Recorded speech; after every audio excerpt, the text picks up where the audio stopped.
नमस्कार दोस्तों, क्या हाल है आप सभी का।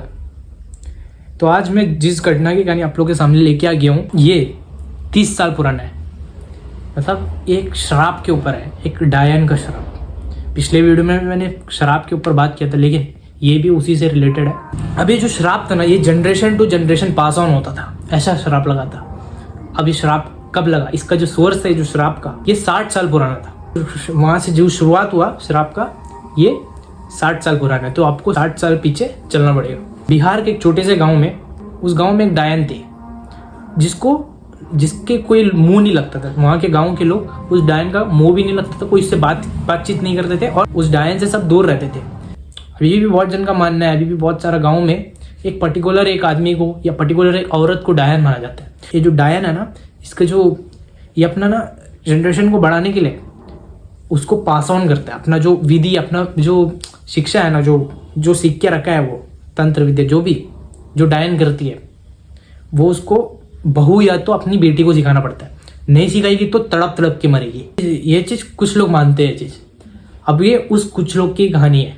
उस टाइम में अब वहाँ का जो सरपंच जी और प्रधान जी जो था ना, वो कुछ भी ऐसा, वहाँ का लोग कुछ भी उल्टा सीधा कुछ भी काम करते थे, इलीगल कुछ भी करते थे ना, तो उन लोगों का हुक्का पानी बंद कर दिया करते थे ये प्रधान जी और सरपंच जी। तभी ये जो डायन थी ना, ये भी कुछ उल्टा सीधा कर दी। अभी वो गांव वाले ही जाने भाई, मुझे तो नहीं पता। प्रधान जी आए, उसने बोला कि देख, तेरा हुक्का पानी बंद हो गया, तुम ये हरकत किया ना, अब तेरा हुक्का पानी बंद कर रहे हैं, ठीक है। गाँव निकाला नहीं कर रहे हैं, ये बड़ी मेहरबानी है। खाना पीना है बाहर से, हाँ। वो चुपचाप वो डायन उसको एक्सेप्ट कर रही। गाँव वाले हैरान, साला इतना बड़ा डायन इतना चुपचाप उसको एक्सेप्ट कैसे कर ली। वो जो डायन है, अब तो उसका हुक्का पानी बंद है। अब वो डायन क्या करने लगी पता, वो उसके घर में उसको किसी को लाना शुरू कर दी। कोई जानवर का बच्चा होता या तो कोई इंसान का बच्चा होता, वो अंदर तो लेके जाती लेकिन बाहर लेके नहीं आती। ये चीज़ कंटिन्यू होने लग गया, बहुत दिन तक चलते रहा। अब उस गाँव वाले उसको नोटिस करने लगे और वो अपना दूरी और बना दिया कि हमारा घर का जानवर या बच्चों को कोई चुरा ना ले।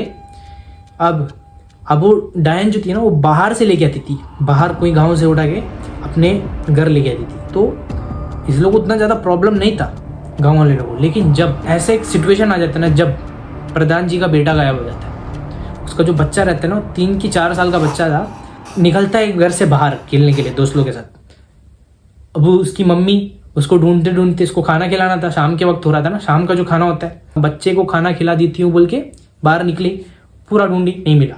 मम्मी घर आई रिटर्न और चिल्ला के आए और प्रधान जी को बोल दी कि प्रधान जी अपना बच्चा तो कहीं गायब हो गया है। अब प्रधान जी गुस्से से निकले बाहर, पूरा ढूंढे डांडे, नहीं मिला। सीधा दावा बोलते उस डायन के घर में। डायन का घर, ये जो गाँव वाले लोग घर है ना, ये जो गाँव वाले लोग के जो घर है ना, उससे थोड़ा आगे पड़ता था। जैसे ही वहां में पहुंचे, दरवाजा को तोड़ के अंदर घुसे हैं और वो क्या पाते हैं कि अंदर ये डायन आंखें उनके पलटा के, अपने उसका जो बच्चा है ना, उसको हाथ में लेके आंखें उनके पलटा के मंत्र पढ़ रहा है। कुछ तो भी पढ़ रहा है, मंत्र है कि क्या है नहीं मालूम, वो तो डायन ही जाने भाई। हाँ, वो ऐसी ही नजर करता है तो नीचे दिए सब रखे हुए थे और साइड में खंजर पड़ा हुआ था और रूम में गंदा बदबू फैला हुआ था। प्रधान जी को आया गुस्सा, वो गए भाग के पीछे से डायन का सिर में जो 1.5 लात मारे है ना, इतना बुरी तरीके से वो मुंह मार के गिरी है। उस डायन का प्रधान जी बाल पकड़ के खींच उच के बाहर निकाला है घर से। इतना गाली दिए हैं ना, सब गांव वाले, एक गांव वाले सब इकट्ठा हो गए, सब उस नज़ारे को देख रहे थे। गांव वाले तो उससे डरते थे, लेकिन इस बार प्रधान जी के बेटे के ऊपर हाथ रख दी थी। इतने दिन से तो बाहर से लेके आती थी ना, इस बार बात प्रधान जी के बेटे पर आ गई थी। अब प्रधान जी उसका इतना पिटाई किए हैं, गाँव वाले सब मिलके इतना पिटाई किए हैं। फिर उसको पेड़ में बांधे और प्रधान जी के हाथ में पड़ा एक तलवार।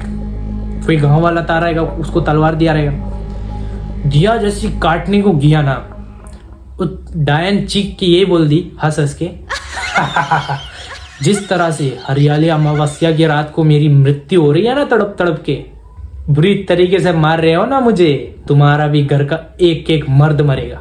भले ही मैं खत्म हो जाऊं, लेकिन मेरी शैतानी ताकत तुम्हारे और तुम्हारे परिवार का पीछा कभी नहीं छोड़ेगी। अब प्रधान जी ये सुने हैं, तलवार निकाल के खट से खत्म। चुड़ैल उस डायन का खेल खत्म। उसके बाद सब कुछ नॉर्मल रहा। उसके मरने के ठीक 1 साल बाद प्रधान जी की संदिग्ध तरह से मृत्यु हो जाती है। गांव में पूरा बुरा खबर फैलने लगता है, सारा रोना गाना मच जाता है उधर। जैसा श्राप दी थी ना कि तेरा घर में कोई मर्द बचेगा नहीं, मर्द तो डेथ तो हो रही थी लेकिन दूर दूर के रिश्ते का। अब जनरेशन आगे बढ़ा, प्रधान जी का बेटे का बेटा हुआ। उसका जो बेटा था ना प्रधान जी का, वो अभी फेमस नेता बन चुका था। उसका नाम मैं आप लोगों को नहीं बताऊंगा, आप गेस कर लो, गूगल करके देख लो। अब उसको, उस नेता को, फेमस नेता तो बन चुका था, अभी उसको पटना से कॉल आता है, आपको मीटिंग में आना पड़ेगा जिसमें बड़े बड़े नेता शामिल होने वाले हैं, रात को होगा मीटिंग।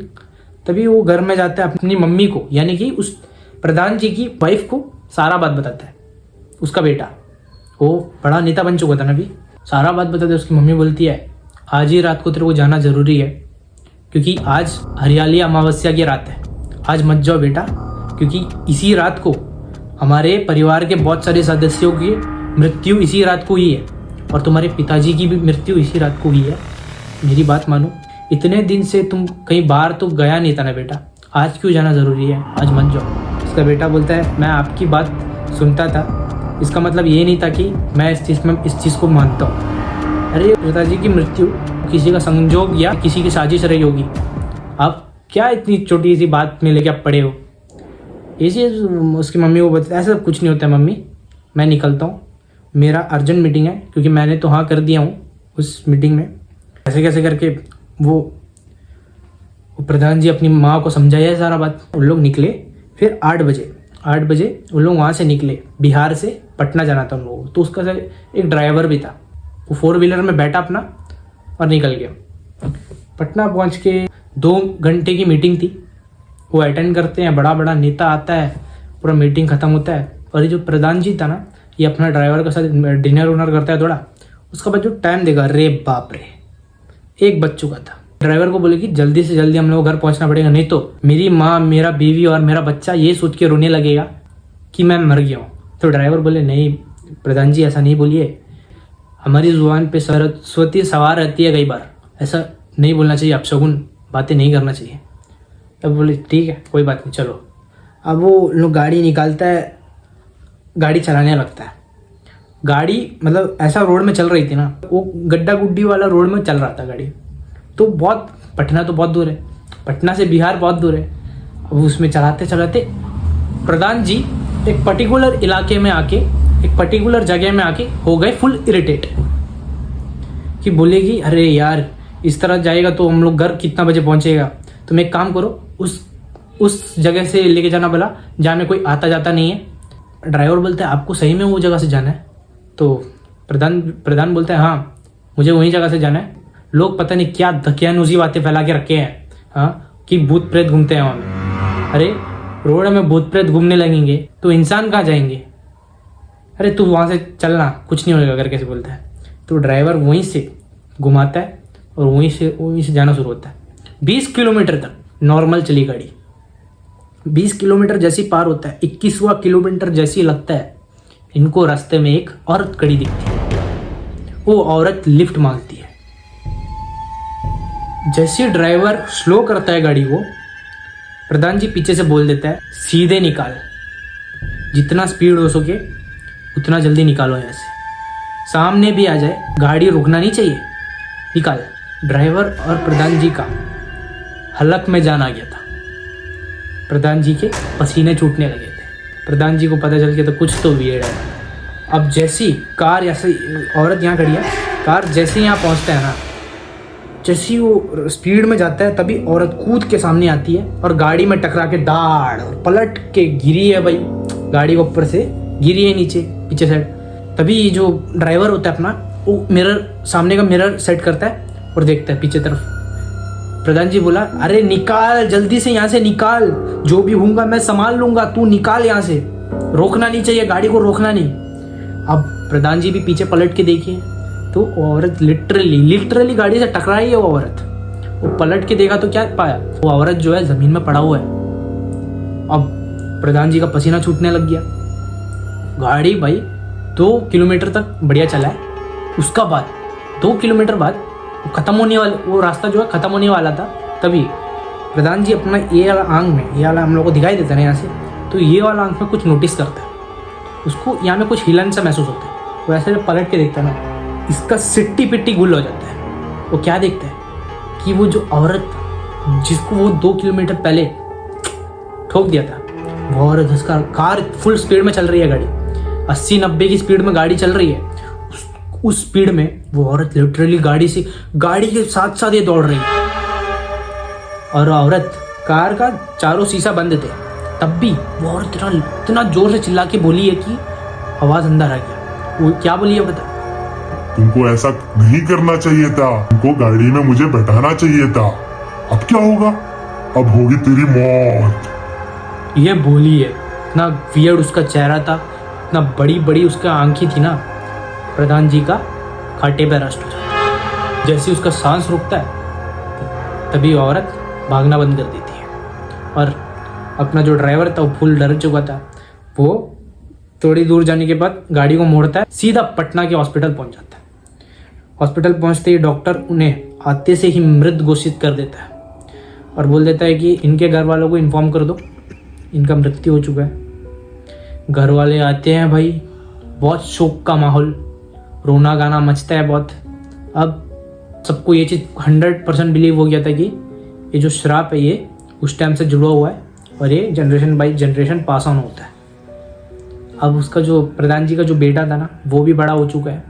उनको ये चीज़ का डर तो रहेगा ना कि पिताजी का डेथ हो गया, बेटा का भी डेथ हो गया, अभी उसका भी बेटा का डेथ ना हो, कुछ गलत ना हो हमारे बच्चे को, इसलिए उनको उनके लड़के को इंडिया से बाहर भेज दिया गया। लेकिन एक बात बताऊं, कहीं भी चले जाओ, ऐसा बोलना तो नहीं चाहिए, बोलना बहुत गलत होगा।